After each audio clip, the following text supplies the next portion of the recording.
Oi, gente, tudo bem? O tema da nossa aula de hoje é a sexualidade.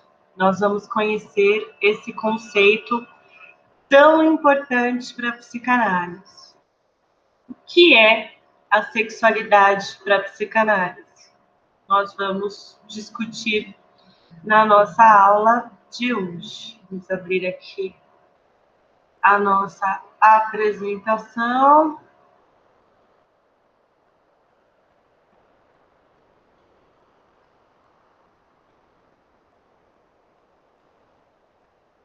Ok. Para falar de sexualidade, existe uma obra que marca as ideias do Freud sobre o assunto. Essa obra foi publicada em 1905 e tem como título Três ensaios sobre a teoria da sexualidade.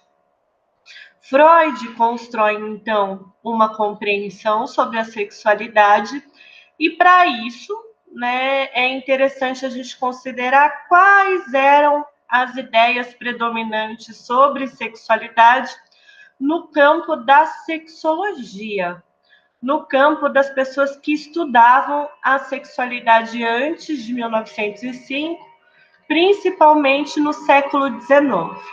Então, quando Freud começa a estudar sobre sexualidade, qual é a compreensão sobre a sexualidade que havia no século XIX?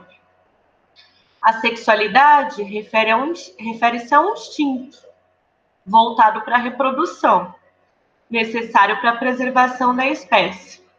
Afinal de contas, se nós estamos aqui, é porque as pessoas que vieram antes de nós se reproduziram. E para se reproduzirem, é necessário a sexualidade, é necessário o instinto sexual. Então, a sexualidade como um instinto voltado para a reprodução da espécie. Essa é a primeira ideia. O instinto começa a se manifestar na puberdade, pela ação dos hormônios. Então, a gente vê quando as adolescentes menstruam pela primeira vez, quando nos adolescentes começa a mudar a voz, a crescer a barba, Como os hormônios estão presentes ali. E isso quer dizer que o corpo está se preparando para a reprodução, está se preparando, esses hormônios são um sinal de que esse instinto sexual vai começar a se manifestar. Então, existe um instinto sexual. Esse instinto sexual é para a reprodução da espécie e ele começa a se manifestar na puberdade com a ação dos hormônios. A manifestação do instinto na adolescência faz com que homens se interessem por mulheres e vice-versa, para garantir a finalidade reprodutiva. Então, é por isso que na adolescência, quando esses hormônios eles começam a estar presentes de uma forma mais intensa, que começam os primeiros interesses, as primeiras atrações, as primeiras paixões. Adolescentes pensam muito, nessa questão sexual. Isso tem a ver com a ação dos hormônios e tem a ação do instinto sexual, que é um instinto reprodutivo, Da mesma forma que tem o instinto da fome, o instinto da sede, o instinto do sono, para a sobrevivência existe o instinto sexual.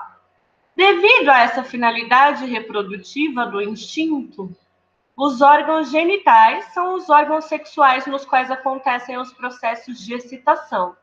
É um tabu na nossa cultura falar sobre isso, mas o que acontece é que nós somos seres com instinto, temos esse instinto sexual, que é um instinto reprodutivo, e isso torna os genitais, o pênis e a vagina, órgãos de excitação. O desejo sexual saudável, que é referente ao instinto, é o desejo entre o homem e a mulher, reprodutivo, no casamento monogâmico, que permite a garantia da família e da sociedade. Outras manifestações são patológicas.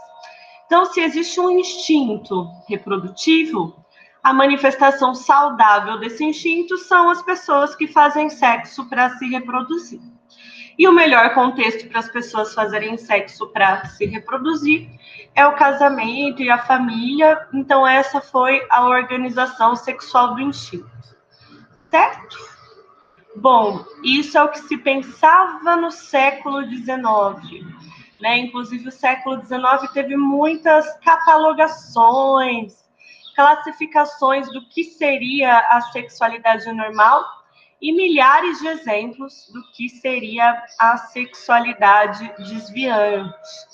Mas, a partir da psicanálise, né, quando Freud se depara com essas teorizações da medicina, da psiquiatria, da sexologia, né, que colocam o sexo como instinto de reprodução e outras formas de sexo como desviantes, né, da mesma forma como alguns discursos jurídicos colocavam formas de sexo não reprodutivos como crimes, ou discursos religiosos que colocavam outras formas de sexo que não a reprodutiva como pecaminosas, né?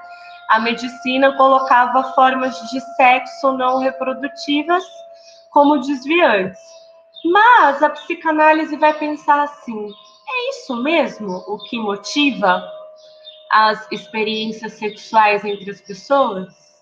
É por isso mesmo que as pessoas buscam as experiências sexuais? É por isso que as experiências sexuais têm importância na vida delas? E aí, o que a psicanálise vai fazer? Não, né? Não vamos partir dessa visão da sexualidade como instinto. Não vamos partir da sexualidade como direcionada exclusivamente para a reprodução. Não vamos partir da sexualidade como centrada nos genitais. Não vamos partir de uma ideia da sexualidade que só coloca uma forma de se relacionar como saudável, uma forma de se relacionar como legítima e condena as outras a esse lugar de patologia, de desvio. Não, essa não é a compreensão de sexualidade para a psicanálise. Então, qual é a compreensão de sexualidade para a psicanálise, né? Dá para perceber, então, que quando Freud publica os 3 ensaios, ele subverte, transforma e amplia o que era compreendido como a sexualidade até então. Né? Muito do que era compreendido se transforma, Freud contesta, Freud contraria, e ele constrói uma noção de sexualidade ampla, né? E isso gera resistências e escândalos. Foi um livro de Freud recebido com muitas dificuldades. Foi um livro de Freud recebido com muitas reações de que absurdo, como pode, de onde que esse cara está tirando isso, como que ele ousa dizer coisas assim. Então, falar sobre os 3 ensaios, sobre a teoria da sexualidade, é falar sobre esse poder transformador da psicanálise, que é também um poder subversivo, né? Então, vamos pensar cada uma das nossas frases. A primeira: a sexualidade refere-se a um instinto voltado para a reprodução, necessário para a preservação da espécie. Para a psicanálise, não. Vocês se lembram o que é que move a vida psíquica para a psicanálise? O que é que nos move? Pois é, a busca por prazer. E quando nós falamos disso que nos move, nós falamos do que nos impulsiona. Nós falamos da pulsão. Então, Freud dirá sobre uma pulsão sexual. E essa pulsão sexual, ela pode ter um apoio no instinto, mas ela se diferencia do instinto. A pulsão sexual, o que nos impulsiona é a busca por prazer. Então, falar sobre sexualidade em psicanálise, a ampliação do conceito de sexualidade em psicanálise significa compreender a sexualidade como associada à busca por prazer. Vamos ler, então, a definição. A sexualidade é um conceito amplo, que abrange como a vida psíquica não é movida apenas pela busca por satisfazer necessidades, como a fome, a sede, o sono, o sexo como uma necessidade, né? como algo orgânico, mas por desejos. Então, a gente pensando a busca por prazer, a gente vai pensar essa dimensão desejante. E não vai ser como no instinto, em que as coisas são pré-formadas, em que as coisas são padronizadas. E sim, a sexualidade, o desejo, a busca por prazer terá a ver com as nossas experiências singulares. Então, para guardar a noção de sexualidade para a psicanálise, nós precisamos guardar essa ideia, que o que nos impulsiona é a busca por prazer. O fato de sermos impulsionados pela busca por prazer é a base do conceito de pulsão. Pulsão é um conceito da psicanálise que está ali no limite entre o corporal e o psíquico, entre o somático e o psíquico. E aí, pensando nas concepções anteriores de psicanálise, nós vimos que lá no século XIX era comum pensar assim, e muitas pessoas ainda pensam, né? Que o instinto sexual começa a se manifestar na puberdade, pela ação dos hormônios. E aí Freud escandaliza, né? Essa foi uma das afirmações mais polêmicas, mais fortes de Freud, de que a sexualidade está presente em toda a nossa vida. A sexualidade está presente desde a nossa infância. A sexualidade está presente desde o nosso nascimento. Ao afirmar as manifestações da sexualidade infantil, né, como a criança busca prazer, e como a criança busca prazer no corpo, no contato do corpo, no toque do corpo, na estimulação do corpo, na descoberta e na curiosidade pelo corpo de outras pessoas, isso gera grande choque.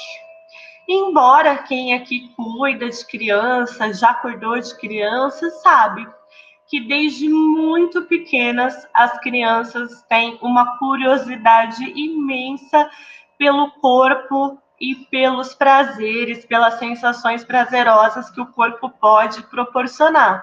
As crianças tocam a si mesmas, tocam outras crianças, quando podem, né, vão tocar os adultos e perguntar, e querer ver, e querer saber. Existe uma curiosidade infantil sobre a sexualidade que é muito grande. Só que como a gente tem uma compreensão sobre a sexualidade que é muito centrada na sexualidade genital, na sexualidade penetrativa, né, da penetração do pênis na vagina, a gente acaba atribuindo às crianças uma malícia que elas não têm. Fala, que horror, né? Quando a criança abaixa a calcinha, abaixa a cueca, você vê que ela tá tocando o genital, fala, mas que horror, que sem vergonhice, que sacanagem, né? E, na verdade, esse é o olhar adulto. Porque o que a criança está mostrando é a curiosidade, o desejo e o prazer em conhecer o próprio corpo. É uma sexualidade autoerótica, né? A criança ela não está tocando os genitais pensando no sexo penetrativo, no ato sexual. Não. A criança, a sexualidade, as expressões da sexualidade infantil estão relacionadas à busca por prazer, né? Mas existe uma repressão muito grande e as pessoas relutam em perceber quanto essa curiosidade, desejo e prazer em relação ao corpo está presente desde a infância. Né? Eu estou dando esse exemplo porque eu imagino que no pátio da escola, né, uma criança coloca o dedo no nariz. O que as pessoas falam? Ah, tira esse dedo do nariz. Ah, uma criança está roendo a unha. Ah, para de roer a unha. A criança está coçando o cabelo. Ah, para de coçar o cabelo. E se a criança coloca a mão dentro dos shorts?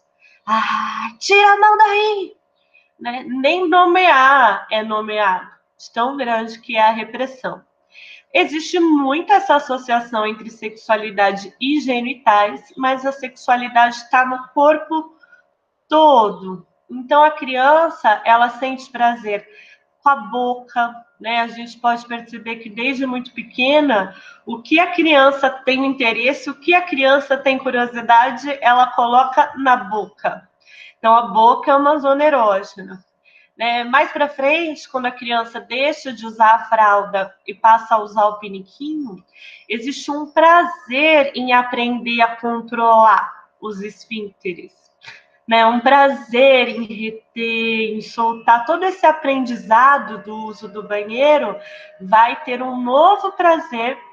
E para a gente também existe muita vergonha, muita resistência em dizer que é o prazer anal, que a criança ela está aprendendo o domínio do próprio corpo, aprendendo a ter mais autonomia em relação ao cuidado do corpo, e isso envolve prazer. E aí chega também uma idade em que a criança quer saber as diferenças dos meninos, das meninas, e essa questão de que os meninos têm um órgão que chama pênis, as meninas têm um órgão que chama vagina, que a parte externa é a vulva, e quando cresce nas mulheres, cresce os seios, nos homens cresce a barba, as crianças querem saber, eu vou ter pelos também, as crianças querem saber, eu vou poder amamentar, vou poder engravidar. O corpo desperta muito interesse para as crianças, Então, se a sexualidade é a busca por prazer, e a gente pode perceber como essa busca por prazer está presente desde o início da nossa vida. E essa busca por prazer envolve o corpo, Então, a ideia importante da gente guardar aqui da compreensão sobre sexualidade é que a sexualidade, compreendida como busca por prazer, está presente por toda a vida desde o nascimento. A psicanálise traz a presença da sexualidade infantil, a presença da sexualidade desde os momentos iniciais da nossa vida. E aí, a gente lembra da nossa aula de pulsão, quando a criança chupa o dedo. Quando a criança chupa o dedo, o que ela está fazendo? Ela está reproduzindo o prazer da sucção de quando ela mama. Às vezes ela vai chorar e o seio não vai estar lá, não vai ter alguém para dar o leite, com o seio, com a mamadeira, e ela chupa o dedo. Ué, mas não tem leite. Verdade, não tem leite. Então, por que a criança chupa o dedo? Se a questão é a fome, o instinto da fome, não teria por que chupar o dedo. Mas ela chupa o dedo pela busca por prazer. O prazer de repetir esses movimentos do lábio, da língua, o movimento de sugar. A gente sabe, a partir das nossas aulas de psicanálise, como um prazer experimentado deixa marcas. E com a busca do prazer, a criança, então, ao chupar o dedo, ela está repetindo os movimentos prazerosos. E isso é um exemplo de como a sexualidade está presente desde cedo. Nossa, mas Freud, então, fala de sexualidade quando fala da criança mamando? Freud fala da sexualidade com a criança chupando o dedo? Que horror! Não, gente, não é horror. É horror se vocês partem de uma concepção de sexualidade restrita. A questão é que a sexualidade ampla, a sexualidade como busca por prazer e o corpo como campo de experiências prazerosas está sim presente desde os primeiros momentos da nossa vida. A busca por prazer está presente na amamentação, a busca por prazer está presente ao chupar o dedo, A amamentação tem leite, mas tem também todo um conjunto de sensações prazerosas, de cheiro, de temperatura, de sons, de contato com a pele. Então, quando a gente pensa na sexualidade como busca por prazer, é importante considerar essas experiências desde o início da vida. Outra ideia que até hoje tem muita gente que repete, que a manifestação do instinto da adolescência faz com que homens se interessem por mulheres e vice-versa, para garantir a finalidade reprodutiva. Então, homens gostam de mulheres e mulheres gostam de homens e ponto, porque afinal de contas nós temos um instinto para se reproduzir. Isso, já não seria verdade se a gente pensasse quantos homens e mulheres têm práticas sexuais por prazer, né? Eles não estão buscando se reproduzir, inclusive estão prevenindo para não se reproduzir. Então, não é só em homens que se relacionam com homens e mulheres que se relacionam com mulheres que a finalidade reprodutiva não é a principal. Se a gente compreende a sexualidade como a busca por prazer e a sexualidade que nos remete a como nós somos seres desejantes, nós vamos perceber que não existe isso de você só vai gostar de quem você vai se reproduzir. Você só vai sentir atração, sentir excitação, sentir tesão por quem você vai se reproduzir. Não, porque nós estamos falando de uma manifestação humana voltada para a busca por prazer, né? A reprodução pode ser um dos aspectos, mas não é o aspecto que define a sexualidade, né? Eu lembro quando eu era criança, que eu estava num ônibus indo para escola, e aí esse ônibus estava lotado, né? Eu sou de São Paulo, imagina um ônibus de manhã cedo lotado. E aí eu vi alguma notícia no jornal que a minha mãe estava lendo. E aí alguém dizia, eu sou heterossexual. Algum ator, algum cantor famoso, sou heterossexual. Aí eu falei, mãe, o que é heterossexual? Aí a minha mãe respondeu assim, são mulheres que gostam de homens e homens que gostam de mulheres. Aí eu olhei ao meu redor, tinham muitos homens no ônibus. Eu devia ter uns 7 aninhos. Aí eu falei assim, eu não sou heterossexual. No sentido, né, de que é assim mesmo que a nossa sexualidade se manifesta? Mulheres gostam de homens, homens gostam de mulheres. Não, o que nos faz gostar de alguém, né, entre tantos homens, entre tantas mulheres no mundo, o que nos faz gostar de alguém são aspectos muito singulares, né? Freud chega a brincar, falar, é o brilho no nariz, né? A gente olha para a pessoa, essa pessoa tem um brilho no nariz que ninguém mais tem, né? No sentido de que às vezes é uma coisa que só a gente enxerga ou que nem a gente entende, né? A atração entre as pessoas, o interesse entre as pessoas, a paixão entre as pessoas não vai se dar por um instinto, mas por um conjunto de manifestações que são muito singulares.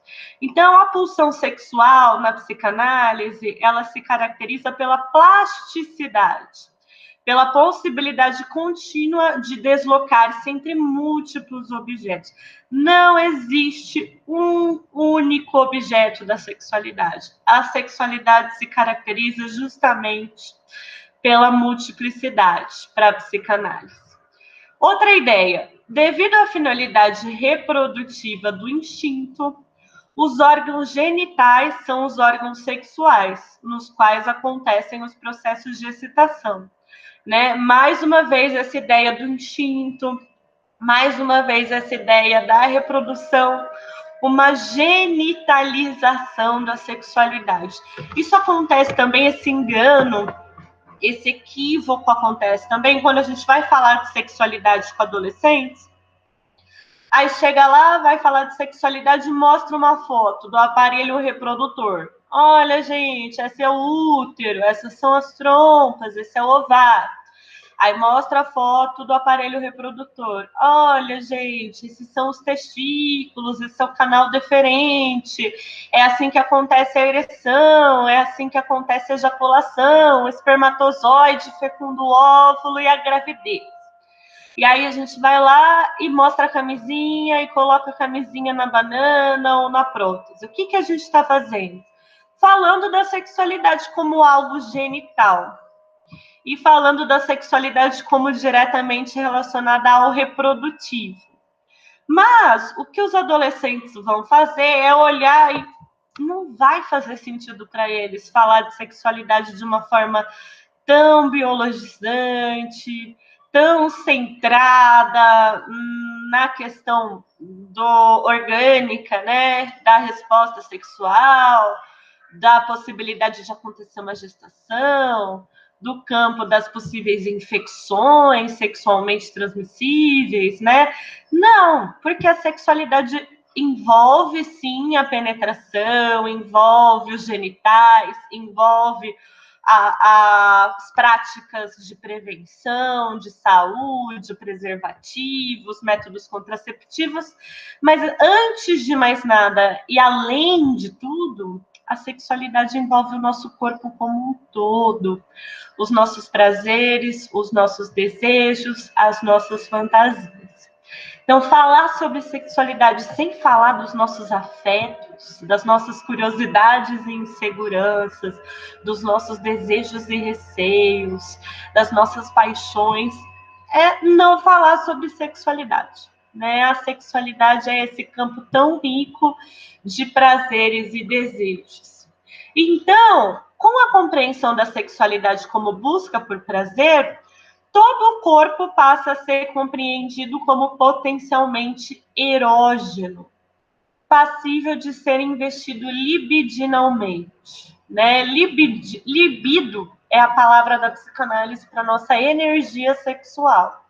Então, todo o nosso corpo pode ser investido de energia sexual. Então, pensar na sexualidade é pensar como todo o corpo pode ser fonte de sensações prazerosas, todo o corpo pode ser ligado a experiências prazerosas. O corpo é um campo sensível e aberto de contínuas trocas com o mundo. E as zonas que a gente chama de zonas erógenas, né, essas zonas de excitação, de prazer, são as nossas principais regiões de troca. O corpo todo pode ser erógeno, mas geralmente quando a gente fala da boca, do ânus, dos genitais, a gente está pensando nas regiões que o nosso corpo tem o dentro e tem o fora, tem o eu e tem o não eu. A gente está pensando no corpo como uma constante troca com o mundo, né? Como o aprendizado da criança sobre o próprio corpo envolvem essas contínuas trocas com o mundo, ok? E essa ideia, né, que é uma ideia muito repetida e muito perigosa, é uma ideia que coloca um modelo único de sexualidade. E como a sexualidade humana é múltipla, colocar um modelo exclusivo, um modelo único de sexualidade, coloca as manifestações da sexualidade de várias pessoas como desviantes, como algo excluído, traz muito sofrimento. Então, não existe um modelo único de sexualidade. Transmitir que há um modelo único e que só esse modelo é saudável não produz saúde, ao contrário, produz adoecimento. Então, gente, o desejo sexual saudável, a gente vai pensar na pulsão, não no instinto. A gente vai pensar entre pessoas que se desejam, não entre homens e mulheres. A gente vai passar entre relações que as pessoas desejam estar, não no casamento necessariamente, né? E olhar para manifestações. Se uma pessoa sente prazer e sente desejo e as suas escolhas na vida estão relacionadas ao casamento, à família, à monogamia, ao ter filhos, não tem problema algum, né? Porque ela está vivendo a sexualidade de acordo com o desejo. Ela pode até ter outros desejos, mas ela escolhe e essa escolha ela é legítima, né? Eu escolho o casamento heterossexual reprodutivo.